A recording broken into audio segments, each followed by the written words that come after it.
Okay, let's talk about getting a job in AI. But what if I told you that you don't need to code? Not a single line, no computer science degree, no fancy PhD. Just you and your brain. Today, we are pulling back the curtain on one of the most accessible new careers out there, the freelance AI trainer. This is a path where your human experience, your judgment, is literally the most valuable thing you have. We're going to show you exactly how people are getting started and earning real money right now. So what does this actually mean? Getting paid to teach AI. Sounds kind of out there, right? But think about it like this. Imagine you're chatting with an AI, like ChatGPT, but instead of just asking it questions, you're its coach. You're correcting its answers, you're pointing out where it went wrong, and you're helping it grasp all the subtle little details of how humans talk and think. This isn't science fiction. This is a real job that AI companies are desperately hiring for. They need your unique human perspective to make their models smarter, safer, and, actually useful for the rest of us. This is your way in. And look, we are not talking about some minimum wage click farm gig here. The earning potential is absolutely real. Yeah, you might start out with entry-level stuff around $20 an hour, but the real magic happens when you bring what you already know to the table. Seriously, do you have a background in finance, law, medicine? Are you a programmer? You could command rates of $90 an hour or even more. And why? Well, it's simple. You can't teach an AI to think like a lawyer without a human lawyer in the room. Your expertise is the missing piece of the puzzle, and today we're giving you the map to find it. All right, so how is any of this even a thing? Well, welcome to what you might call the AI teacher economy. Every single impressive AI you've ever seen, whether it's ChatGPT, a self-driving car, or some futuristic medical tool, it didn't just wake up smart. It had to be taught. It learned from mountains and mountains of data that was carefully prepared, labeled, and checked by people, by humans. An AI literally cannot learn to spot a cat in a photo until a person has shown it thousands of pictures of cats. It's that fundamental. In this new economy, your brain is, without a doubt, the most valuable tool in the room. Okay, so the official industry term for all this is data annotation. It sounds a bit technical, I know, but I promise it's way simpler than it seems. It's really just the act of adding human context to raw information. This can take a few different forms. Sometimes it's visual, like drawing boxes around pedestrians in a video to train a self-driving car. That's called data labeling. Other times it's about rules. You might be looking at a social media post to see if it breaks the rules. That's content moderation. And then there's the really complex stuff, like reading two different AI-generated legal arguments and deciding which one is more logical and convincing. That's advanced model evaluation. But in every single case, you are the human in the loop, providing the one thing AI doesn't have: judgment. I absolutely love this quote because it completely reframes what this work is all about. You're not just mindlessly clicking on pictures or labeling data. You are engineering human judgment. I mean, think about that. Every choice you make, every label you apply, every single AI response you rate, it's like you're laying a brick in the foundation of that AI's mind. You're not just a freelancer. You are a teacher, an architect, shaping how this incredible technology is going to behave and interact with all of us for years to come. That's a pretty big deal. Okay, so you're sold on the idea, but where on earth do you begin? What does day one actually look like? Well, the great news is you don't have to climb a giant mountain on your first day. You start with the very first rung of the ladder, microtasks. Think of these as small, simple, bite-sized jobs. They're designed to be super straightforward, and they don't require any experience at all, just your focus. This is how you get your foot in the door.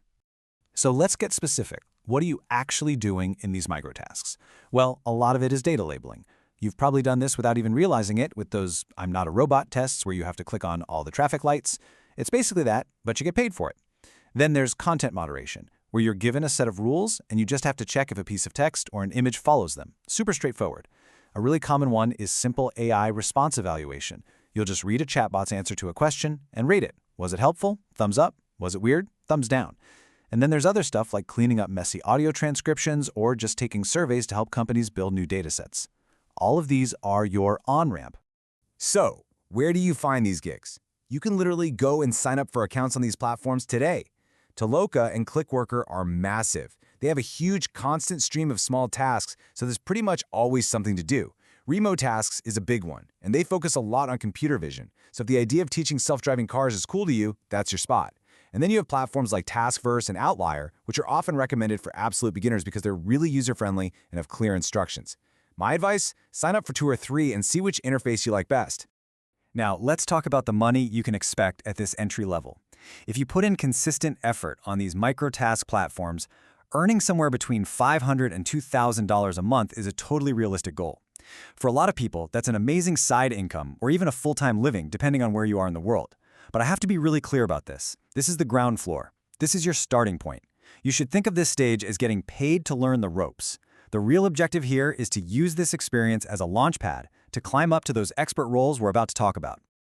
Okay, so you've put in the time on microtasks. You've got the hang of it. You've proven you're reliable. Now it's time to start climbing. This is the moment you go from making a decent side income to building a legitimate, high-earning career. And making this jump requires a really important shift in your mindset.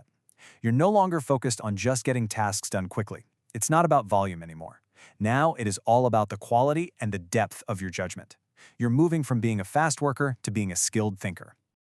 This slide perfectly captures the two different worlds of AI training. On the left, you've got the microtask platforms. Honestly, think of it like a digital assembly line. The tasks are simple, they're repetitive, you get paid for each little piece you complete, and your success is all about how fast you can go while still following the instructions perfectly. But on the right, that's the expert platforms. This is totally different. Here, you're more like an AI detective or a critic. The tasks are complex, they're unique, and they require real thought. You might be asked to judge the creative quality of AI poetry or fact-check an AI's summary of a dense scientific report. And you get paid a high hourly rate because they're not buying your speed anymore. They're paying for your brain. So how do you actually make that leap? How do you cross the bridge? It's not about luck. It's a very clear four-step process. First, you got to get in the door. The expert platforms have a starter assessment to prove you have strong writing and reasoning skills. Once you're in, your #1 mission is quality. Forget about speed. Every single task you submit is being reviewed and graded. You need to be meticulous. As you build up that reputation for being a high-quality worker, you'll start getting invitations to take qualification tests for more specialized projects. And passing those unlocks the higher pay rates. And then, finally, the ultimate level up. You start bringing in your real-world expertise. Your background as a programmer, or a paralegal, or a chemist, that becomes your superpower, giving you access to the best projects. This table lays out the whole career ladder perfectly. Down at the bottom, you have that computer vision work, like labeling images, which usually pays in that $3 to $20 range.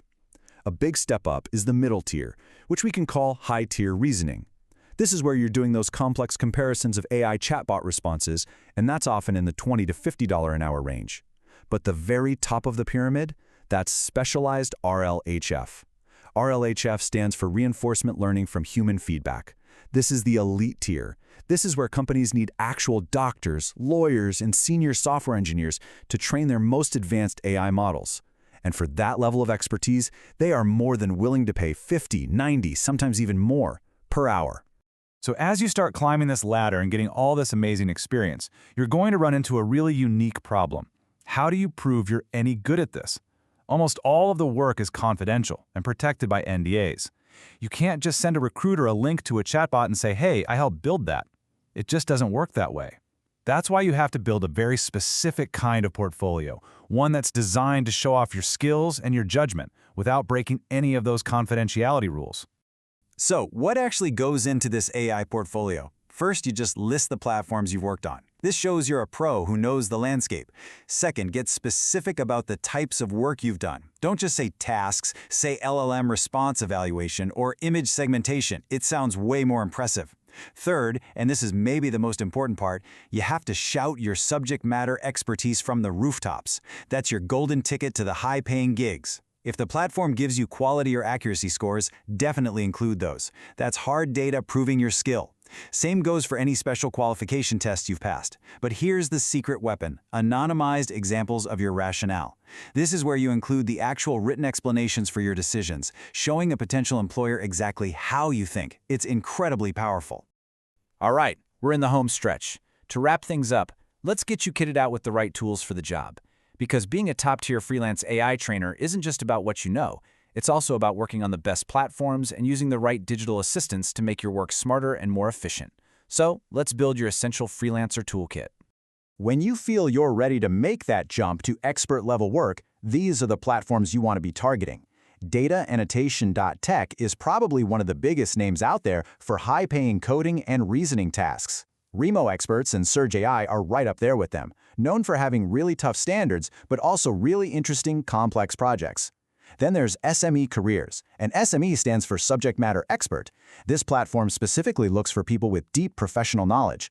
And hey, if you're a student or just starting your career, a site like Handshake can be a great place to find more formal entry-level jobs with AI companies. These are the big leagues.